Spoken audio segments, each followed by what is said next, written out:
Welcome to the latest edition of the Allsop Propchat. My name is George Walker, and today I've got the great pleasure of mediating a podcast where we're going to discuss AI, myth-busting the impact of AI on real estate valuations.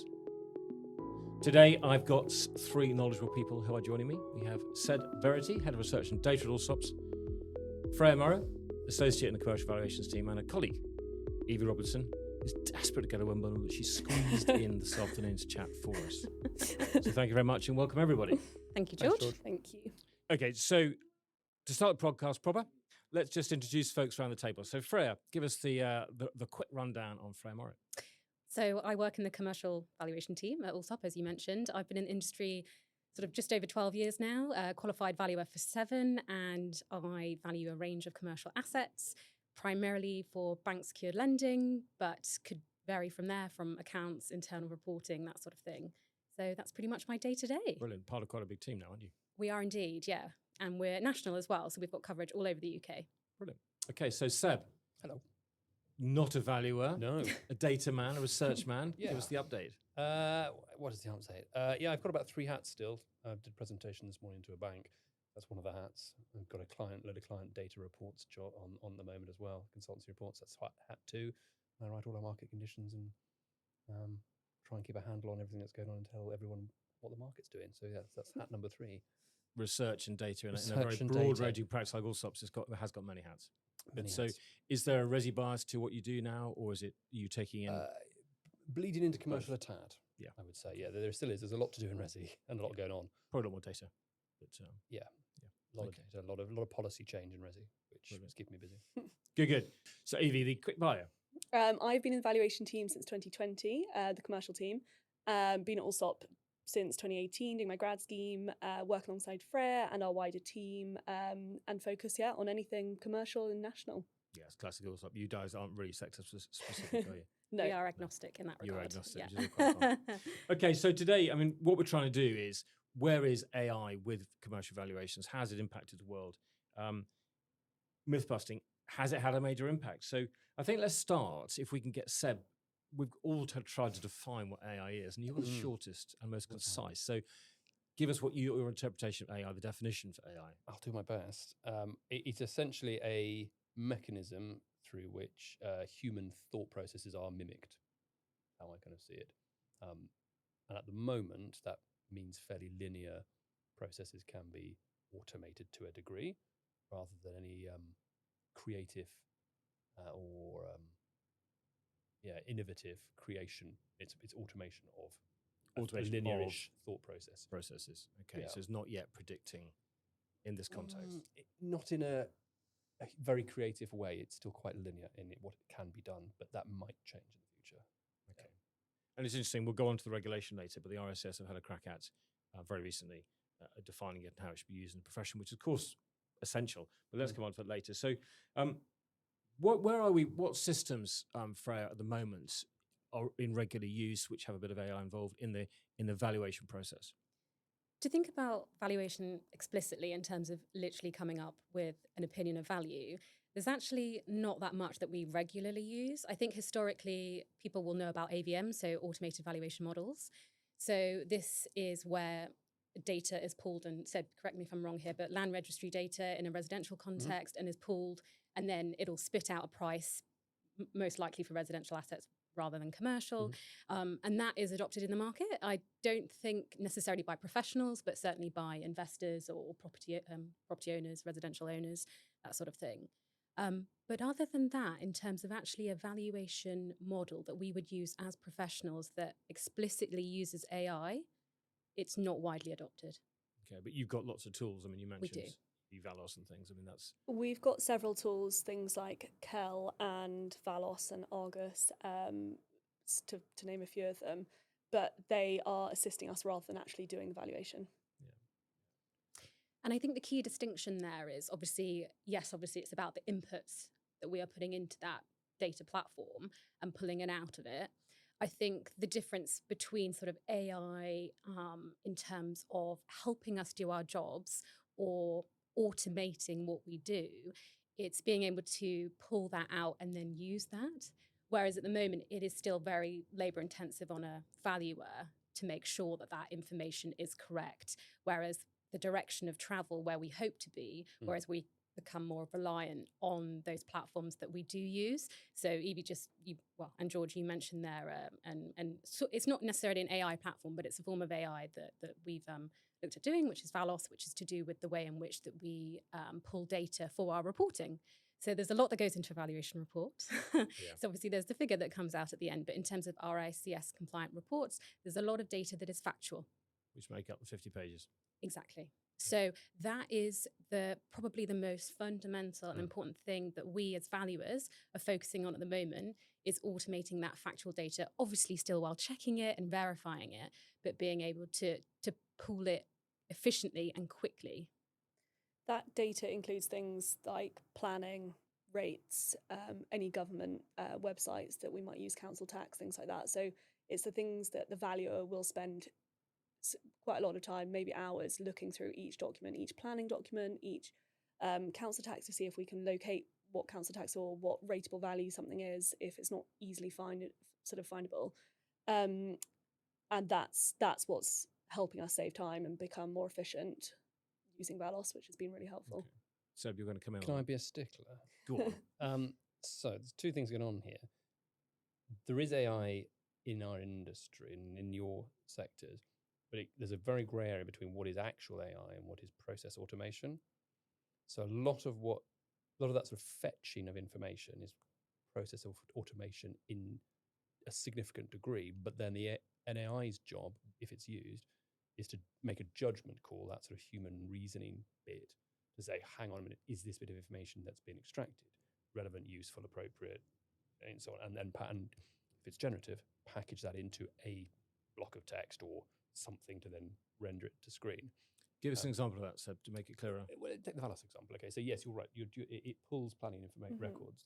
It creates, and technically speaking, it searches and renders those planning records to screen. There may well be an element of judgment and reasoning attached to that process, but the simple sort of fetch based upon a geographical or an address sort of match and so on, there's no AI in that. And a lot of the AVMs, historically anyway, they're not AI based. And I don't even have Home Tracker using AI yet, who are the main kind of lenders, Resi AVM. It is a fairly complicated traditional data science and modelling. Where AI is increasingly in use, as I say, it's in that adding reasoning to the results of those fetches. That makes sense. Yeah. Classic example, I know people using it, certainly in the Valos and the location, the Valos and the valuation context, is things like your location description. Yeah. Which is an element of making a judgment about where this thing is, how close is it to X, Y, and Z, and creating a paragraph, a fairly generic vanilla paragraph about. But it's pretty simple stuff. Yeah. It's a little bit copy and pasty. But it's a brain dead task for some poor surveyor or grad who has to sit there and type out this property is located in the west of Chelmsford and is X, Y, and Z meters from whatever. It's one I remember doing my old. You're right, I'm not a valuer, but I did my grad stint as a grad surveyor. And that's always the. Did you last? I did about a year or so, yeah, and then I got shunted into research. I got too good at hunting for comps, it turned out. But yeah, it's one of those things that you have to write. It's almost your rite of passage, writing all those location descriptions and description. So on the subject of the low level work, I mean, KPMG are famously 10% less graduates this year. I mean, are we seeing less people involved in this industry? When I go past your team, which I do on a regular basis, I just see a lot of huddling going on, and you are, you're constantly chatting to each other about what is actually. I mean, as you know, in 90 seconds, I managed to value Accura's house on ChatGPT today. And when you think of a valuation report, 50 pages, this was about 17 lines, and it took me 90 seconds. But I see a lot of collaboration in your team.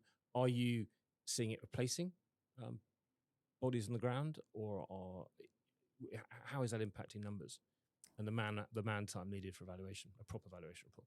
So for us at Allsop, no, I think is the sort of the short answer, but the slightly longer answer, I would say, is because it's still very much that human touch and that interpretation of that. I think it's been fascinating for me in terms of where I sit in my career. So this wasn't necessarily something that was available when I started, but it's now something that's being regularly used. But obviously the next generation down, for them, it's something that they've feel quite comfortable accessing or using. And obviously we'll go on to talk about the sort of the risks associated with that. But they are much more agile at understanding this, and they can become much more efficient and work much more quickly, and therefore ultimately become much more valuable much faster. Is that fair to say, Evie? Definitely. And I think the use of certain AI platforms that I'm sure everyone's aware of, they are pulling information that they might have had to ask 3 different colleagues for, or they are doing sort of finding equations that they might not have quite yet been taught at university that they are then able to implement. And it's all there, isn't it? And we had an instance the other day where one of our apprentices was compounding a rent, and she put it all into the database, and it popped out with a number on an AI platform. And I said, that's great, but can we just check it against the formula? And we both checked it, and we got another colleague to check it as well. And the actual figure that popped out was incorrect, but the equation was right. So it was a very helpful tool to use, but equally we had to double check it. I mean, in my world of binary data, that should be possible. So surely Well, it can because all data is a 1 or a 0. How can you get the wrong number? Yes, but it depends what the LLM or whatever the model, whatever the AI model is that's sitting behind that screen or using that agent or whatever it is doing with it.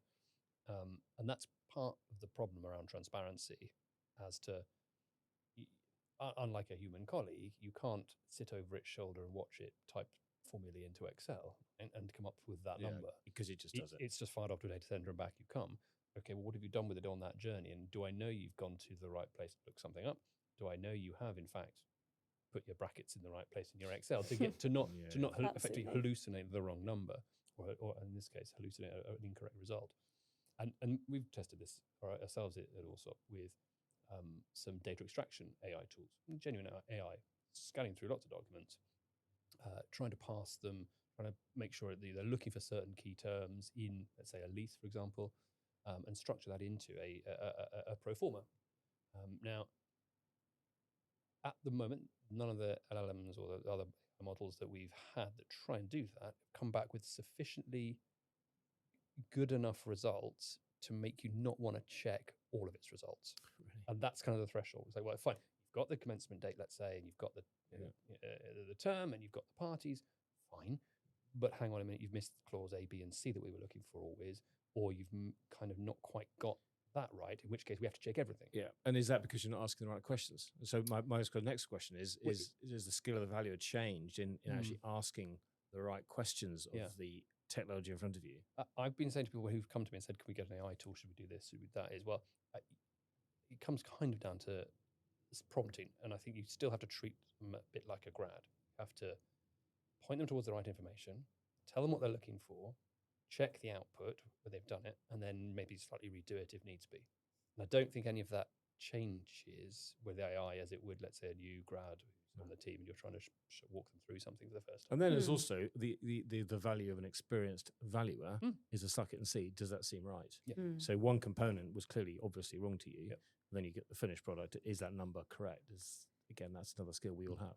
I also think with leases particularly, often they can be very lengthy documents, and that AI tool is helpful to say, this is on this page, or search for it here, it's in this clause, and then draw your attention to that page. I think that is actually incredibly efficient and a really good way of saving time, because often leases are written in different ways. Phrase 37. Yeah. And you wouldn't want a grad to necessarily read a lease and come up with a reasoned set of advice for a client fresh out of the gate.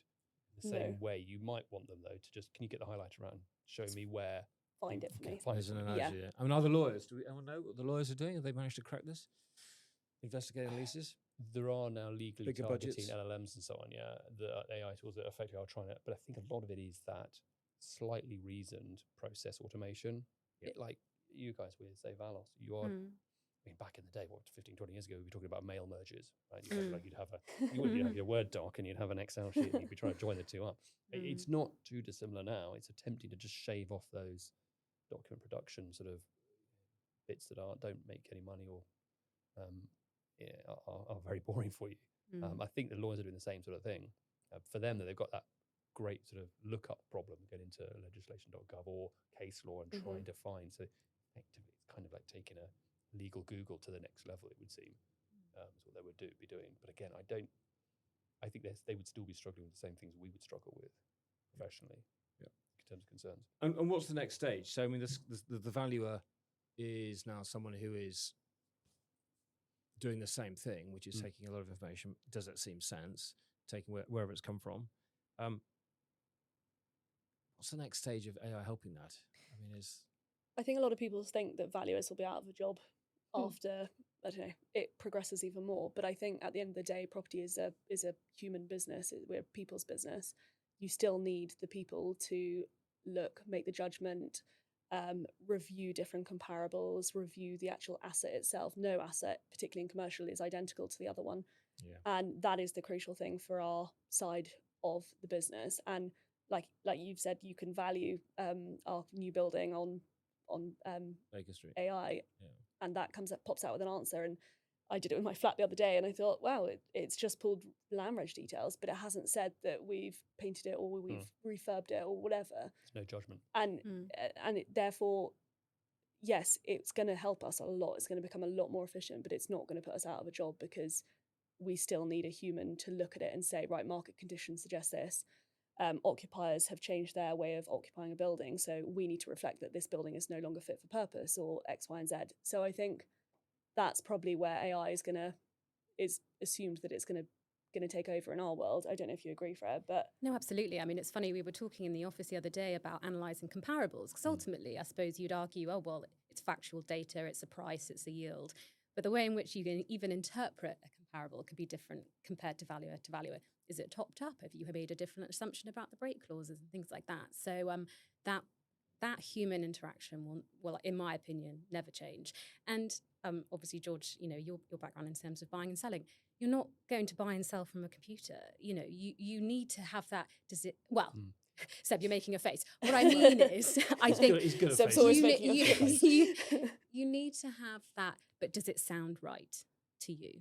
That you need that trust. You need that confirmation of speaking to someone that you trust. And the head of the credit committee, any of your clients, is going to want to be able to ring one of you up and say, hang on, you've done 5 valuations here. This seems a bit odd. For what reason?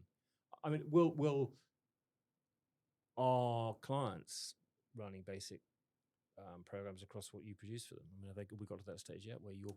Yes, I had a conversation with a client of ours last week, and he said that he puts our reports through their specialist AI system that keeps everything confidential, but they run it through and they get the summary of what we have said, positive, negatives, value, why it's this, why it's that. And he gets a 1-page out of our 50-page document, and that is how he does it. And then he can report back to credit on it. So yes, they are using them. That's a great that use is of a it. very good use of it. So you get great day information from Evie and Freya, and then muscle it down to 1 page. But I mean, this is the point. So I always say that we're in the business of reassurance. No matter what we do, that's we provide reassurance rather than reassurance. TM. But everything we do, every sort of function we provide involves reassurance. So in research terms, it's providing reassurance around data, and you have the correct amount of facts to go and do the thing you're doing. For you guys, it is you are reassuring the client or the bank or whatever that is worth that. It's a third-party eye on that. And from a sales perspective, people who are spending money on a serious asset like to hold someone's hand as they walk in the door and make an offer. It's reassuring to have someone backing you. Yeah. Unless we get to a point where people, as you say, are reassured by a machine to that the same extent, the demands on us using it and relying on it, I think, won't be there still. But it'd be interesting, Freya, your point about the younger crew. To think there's someone younger in you is wonderful, but it's their norm, and so my next generation walkers will rely on AI, and then they go back. That's the solution, and they prove it. It is another way of looking at it, isn't it? No, of course. I'm bringing my own personal view and my own bias, I suppose, because that's another thing as well. Obviously, we have unconscious bias as humans, but you tell me, in terms of AI platforms, surely they've got integral bias as well. Based upon the training data that they've been given. Yeah. You'll get a different set of outputs. You go to Grok, to ChatGPT, OpenAI, or DeepSeek. They will get the same prompt, you'll get different answers. Because you say, they've got different trainings, different biases, different algorithms behind them. And again, it comes back to transparency. You can't see the formula that's ended up at your value of, or inaccurate value of accurate house necessarily. That was made quite funny reading. Yeah. So in practice, and we're sort of slightly nibbling away. We're using it you guys are using it to gather information, which you filter. Are there any actual practical examples where this model of using AI a bit too heavily has sort of come back to haunt people? I think there has definitely been some of that. I know that, like you've said earlier, a lot of grads are being, intakes are being reduced and things like that. And I think overseas sort of help is probably being pulled in. And I think... What you mean, not London-centric for London? Not London-centric. And I think for valuation, that is... you have to have an area where you specialise in, and whether that's the UK, Europe, wherever. But I think we have to know the market specifically when we're valuing, and you have to have an opinion on the market. And if you're taking that overseas to somewhere where they might not even be seeing the building, they might not see the local data, so or just speak to be to an clear, you're agent.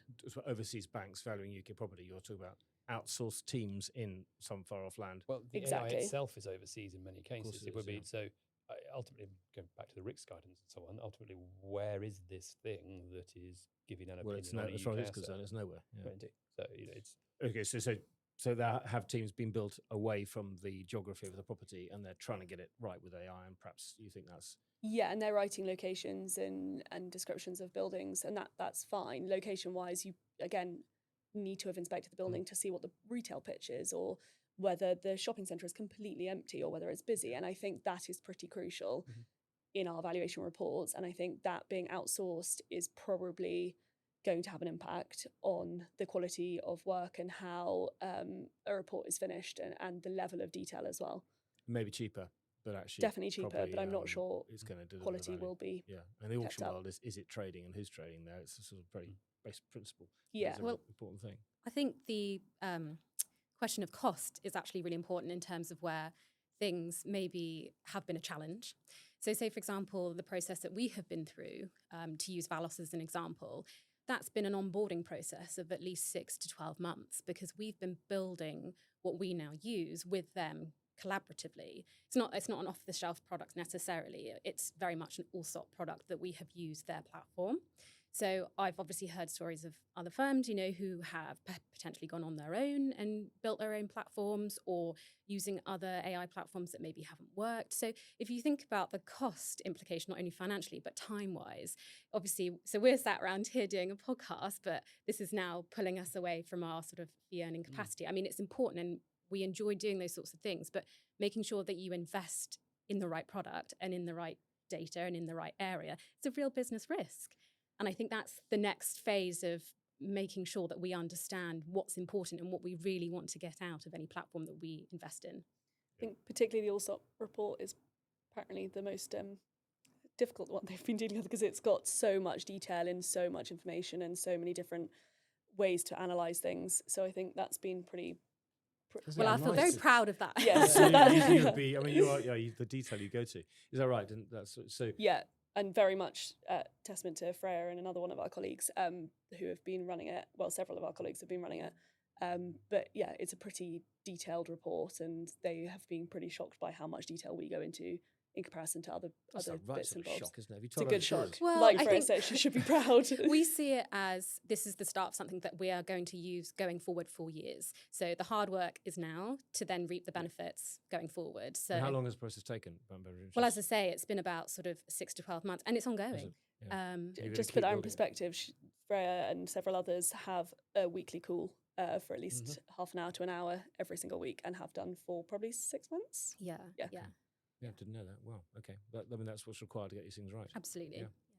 So we're actually saying that that's not pure AI, but these systems are great, but it takes a lot of time and effort and expertise to get them performing to how you'd like to perform, which is quite interesting, isn't it? Yeah. Brilliant. Gosh, that's pretty good. So we mentioned the RICS earlier. Their consultation finished in April, didn't it? And they will, I'm sure, come back in due course with a guidance document, which is final. That's right. I think we're anticipating around sort of the autumn time that will be finalised and sort of circulated, because I think the RICS were probably getting a lot of pressure from the industry. They have a duty of care to advise their members on the appropriate way to use AI, because we need to use it, but it's how we use it. Well, the And draft that's- guidance says yeah. you must use it, which I was quite delighted about when I read it. I don't read many RSCS things, but I thought, well, that's actually quite innovative. Yeah, we have a real responsibility to make sure that we do use it responsibly. And I think that will be the real tone and the cadence of that guidance when it does come out, having sort of had a look at the draft guidance already. It's things like transparency. So making sure our clients are aware that we're using these platforms and these products. Another is the reliability of AI. We've already talked about that. So can we confirm where the data is coming from? Are there any inherent biases, things like that? But also privacy and confidentiality. And if I was sitting here as one of Allsop's clients, that's probably going to be high up my risk curve in terms of, well, if they're harnessing this data, where is it going? Is it held within Allsop? Is it more public? Obviously, the RSCS need to give guidance on that. And it will be following all the sort of normal rules of conduct that we all follow day to day anyway, such as transparency, honesty, integrity. Which is why we don't blast these things on ChatGPT or any other open system, because Exactly. it ain't happening. We're not like that. Yeah. I get that totally. Yeah, fundamentally, we're keeping data and our clients safe, and that's what we are going to do. So, And it's generative AI, so it's not predictive. So it's not going into our data, playing around with it, moving it somewhere else, and doing anything predictive. It is, by and large, it's a language model that's writing things up. So there's a reduced risk there. Certainly. Brilliant. So conclusions to that useful chat. I mean, it seems that we're on a journey, really. We're using, as you'd expect, the tools that are available. Is there going to be a massive shift the next 2 years, Seb, in your view of? Well, AI itself is on a kind of an exponential curve of innovation. Fourfold increase in revenue apparently next 2 years, but that's a lot. Yeah, and capabilities are linked to sort of chipsets and data center capacities and so on. So it will get better and different in the future.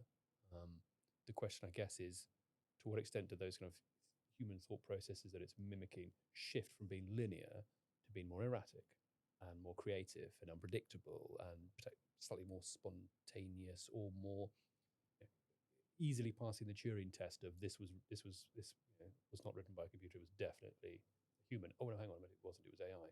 It's how much further will that envelope be pushed that actually can genuinely start doing human replacement jobs where there is an element of experience, judgment, and assessment required that are then into proper human replacement. We're some way off that. I think we probably are. Interesting in the research, Google the Turing test, because it's quite fun. It's great fun. Yeah, it's quite stimulating. Yeah, I mean, it's not going to replace me yet, I hope. So you're irreplaceable. Thank you very much. But data science, for example, there's a degree of replacement going on there, I think, to start with. What would have been traditional data modeling, say, 10 years ago, it's significantly faster now in AI, and it's much easier for somebody who is a non-data scientist to sort of prompt that type of task without having to have, I guess there's an element of them becoming prompt jockeys in that Well, world. this is it. Prompt engineering becomes now a job and is a significant role.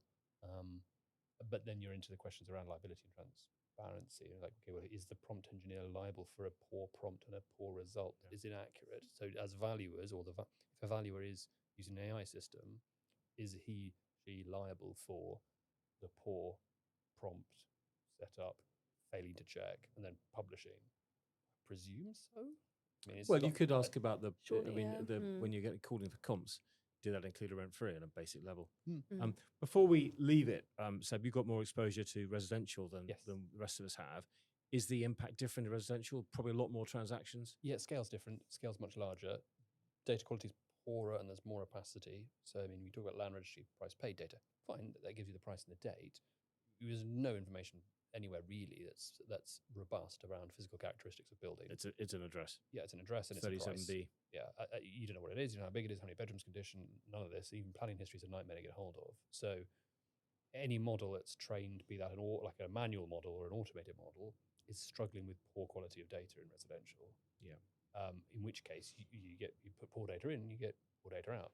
And in most commercial worlds, you've got a VOA statement of area, whether you believe it or not. Ask Mr. Boucher, he'll tell you not to. It's more robust than an APC. It's there, example. isn't it? It's rather than APC. So Resi has a lot more way to go for AI to be robust enough in an evaluation sense, or even just in a generative sort of copy sense. You know, give me some content around values in SID Cup over the last 3 years. Well, again, there's not really sources for it to go out and get there that are particularly robust. Okay.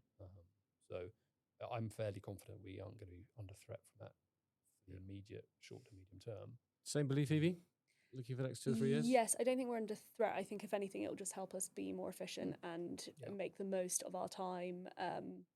And get better quality work for our clients, be out seeing our clients more, and actually just have a better relationship and quality of work. That would be my view on it. I think it's only going to help us as valuers. Would you be as bold to say there'd be a better, more accurate valuation as a result? Yes, because I think you have more time to actually think about the numbers rather than pulling the location and description. So yes. This is the bonus. It's freeing up time from unvaluable tasks, so you can focus on valuable tasks. For me, AI does help scanning through, let's say, a Bank of 100%. England monetary policy report, which can be 100 pages.